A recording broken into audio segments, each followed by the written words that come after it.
हिंदू धर्म में भगवान श्री कृष्ण का जन्म अत्यंत महत्वपूर्ण माना जाता है।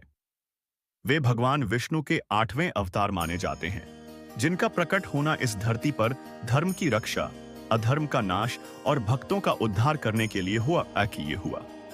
श्री कृष्ण का जन्म स्थान मथुरा है, जो आज उत्तर प्रदेश राज्य में स्थित एक पवित्र और प्राचीन नगरी है।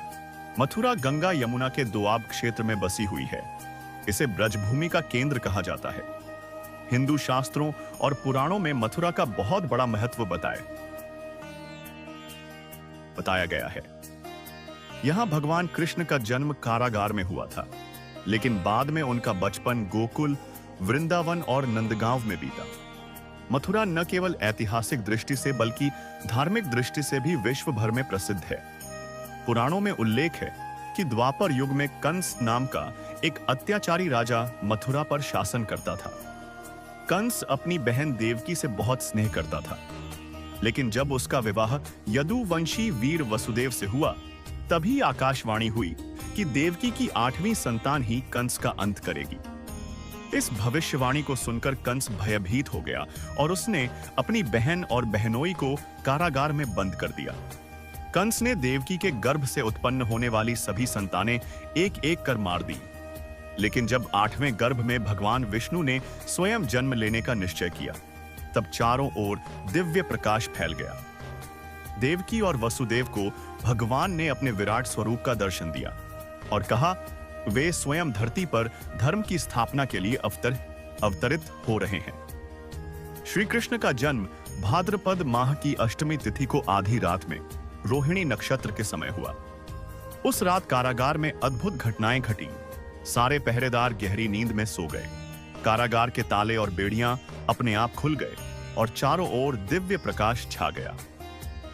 वसुदेव ने नवजात कृष्ण को टोकरी में रखा और यमुना नदी को पार कर गोकुल पहुंचे। वहां उन्होंने बालक को नंद और यशोदा के घर में रख दिया और यशोदा के यहां जन्मी कन्या को लेकर कारागार में लौट आए।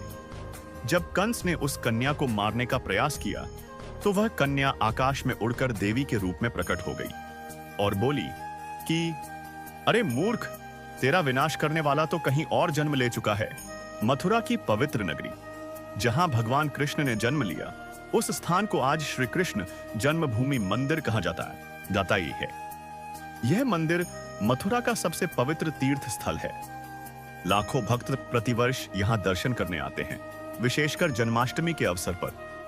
यहां कारागार का वह स्थान भी दर्शनीय है जिसे कृष्ण जन्म स्थान कहा जाता है। श्री कृष्ण का जन्म केवल एक ऐतिहासिक घटना नहीं, बल्कि आध्यात्मिक संदेश भी है। उनका प्रकट होना यह दर्शाता है कि जब जब अधर्म बढ़ता है और धर्म की हानि होती है, तब तब भगवान किसी न किसी रूप में अवतरित होकर संसार का संतुलन स्थापित करते हैं। कृष्ण का जन्म अंधकारमय कारागार में हुआ, जो यह संदेश देता है कि जब जीवन में अंधकार छा जाता है, तब भगवान का प्रकाश हमारे जीवन को आलोकित कर देता है। उनका जीवन प्रेम, भक्ति, नीति शक्ति और धर्म पालन का प्रतीक है। भगवान श्री कृष्ण का जन्म मथुरा की कारागार में हुआ था। यह स्थान आज भी लाखों श्रद्धालुओं के लिए आस्था का केंद्र है। श्री कृष्ण का प्रकट होना मानवता के लिए एक दिव्य वरदान था। उन्होंने अपने जीवन से यह सिखाया कि धर्म की स्थापना, अन्याय का विनाश और प्रेम की भावना ही जीवन का सच्चा उद्देश्य है। इस प्रकार भगवान कृष्ण का जन्म मथुरा नगरी में केवल एक धार्मिक घटना नहीं, बल्कि पूरे मानव समाज के लिए मार्गदर्शन का स्रोत है। उनका जन्म और उनकी लीलाएं आज भी भक्तों के जीवन को प्रेरणा, शक्ति और भक्ति से भर देती है।